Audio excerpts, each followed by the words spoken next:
For an entire generation of Midlands residents, he is the only man that they called sheriff. And tonight, James Metz is no longer part of that equation. Good evening to you. I'm Brian McConkey. And I'm Janet Parker. Former Lexington County Sheriff James Metz officially retiring today, just hours before he's set to go in front of a federal judge to plead guilty in a bribery case involving illegal aliens. Now, there are a lot of pieces to this puzzle tonight. Our Tara Pettit is live in the newsroom with more on the details of a plea agreement that Metz legal team is hoping a judge will approve. For months, James Metz said he was an innocent man and that his trial that was set to start next month was nothing but an effort to discredit his good name.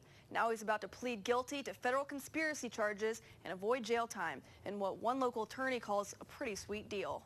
This is a very unusual plea agreement for federal court. Columbia attorney and former U.S. Attorney Pete Strom says there's a lot of language missing from James Metz's plea agreement. In what Strom calls a unique proposal, Metz would not be required to cooperate with the government in any future cases, give a statement, submit a polygraph test, or pay back any bribes he was accused of taking in a 10-count federal indictment. If the judge accepts this plea, he's going to get 3 years probation, and he won't be required to testify for the government. In fact, he could testify for the other side if he wanted to. However, it's not guaranteed Judge Terry Wooten will accept the agreement Metz's attorney filed on Tuesday.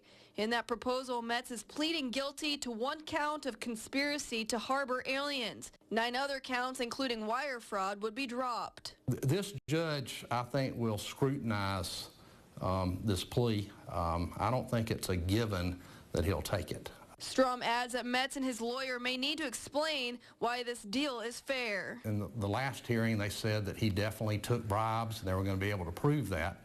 And now, they're not even requiring him to pay the money back. That's, I don't know how that plays. Metz, who notified the governor of his retirement on Tuesday, still stands to receive his full pension regardless of Wednesday's outcome. I don't see where he's required to forfeit his retirement or anything like that, even though he committed a crime while he was in office. It looks like he's just going off in the sunset. James Metz will be in federal court tomorrow morning where he will enter his plea and the judge can either accept it or deny it.